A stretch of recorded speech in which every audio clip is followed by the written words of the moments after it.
there are demands that they have made. Israel has moved some way to meeting those demands, and Hamas has then changed their demands.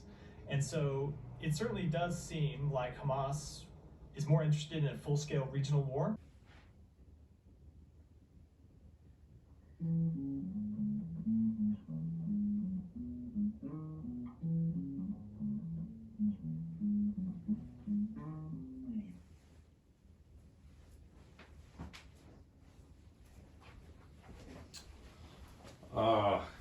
Good morning, class.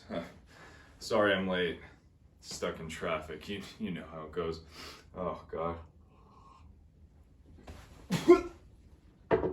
Oh, that's disgusting. Actually drinks that stuff. Excuse me. So as you can see, we're going to start with the word of the day today, which is discernment.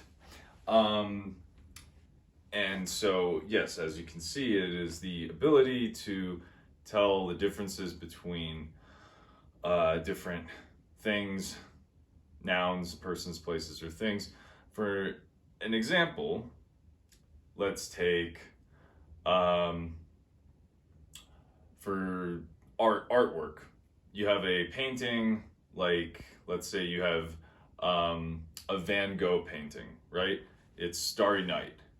Okay, and then next to Starry Night, you put the Jackson Pollock painting, of which the name I cannot recall off the top of my head. One of his many famous ones where he made different splatters of art. Okay, so you look at those two and you can do what's called discernment. You can discern what are the things, what are the aspects of each of these paintings that distinguish them from each other. Well, most notably would just be, broadly speaking, the style itself. Van Gogh had a very recognizable style, as did Pollock for different reasons. Van Gogh would actually create a scene, but do so in a very fantasy sort of way, and I guess Pollock would also use a fantasy sort of approach, but he would make things that were kind of nonsensical and didn't add up to any sort of scene, but rather was meant to be for the viewer up to your own interpretation. Okay, so those are just a couple of things we can discern from paintings. When it comes to real life, like for example, today being on a college campus such as Columbia or Yale or maybe UC Berkeley, students are finding themselves in the midst of, for lack of a better word at the moment, chaos. And that chaos perpetuates in large part because of the university's administration to really be the adults that need to be in the room and actually take some sort of legislative action against what it is students are doing. They themselves are becoming part of the problem because by not being the adults that they need to be in the room, they're not just enabling these students protesting or pretending to protest and really just bullying and intimidating other students. They are now becoming part of the intimidation, whereby they're not standing for or in defense of the students who need to be supported because their lives are being put at risk. No, they're passively allowing it to happen. And so we need to be able to discern who are our friends and who are our enemies.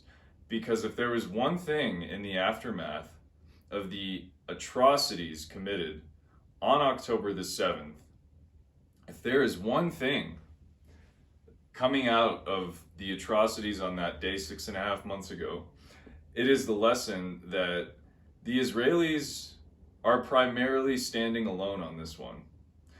And they have been alone for most of their short history.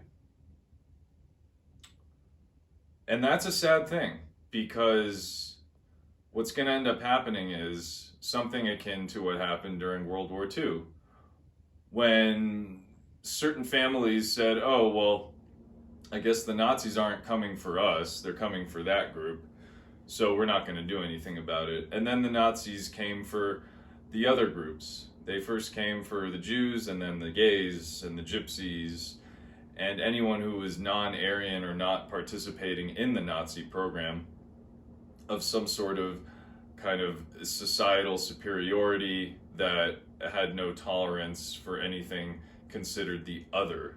I mean, this regime even created jazz music that was supposed to be called jazz and yet had to follow certain guidelines. It's antithetical to what jazz even is. The Nazis were despicable creatures, well organized, albeit despicable, yet very well organized, documented their crimes.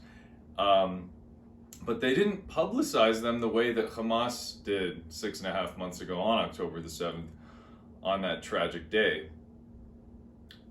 So the Israelis need to know that they do have friends in their corner. We Jews are united. We are a small bunch, only 15 million on this planet, but we are united. And for those Jews who are lost somewhere in the ether because they don't know whether to support Palestine because their friends are part of that movement, or because their family was supportive of Israel, so because they can't be friends of their family because they have to be rebellious and somehow original and creative or whatever, then they stand on the side of Palestine. To those people, I say good luck in your lives. Till we finally get to some sort of whatever you want to call solution to what is called a conflict between Israel and Palestine. Until that day arrives, if ever, we need to discern our friends from our enemies. Thanks. See you on the next one.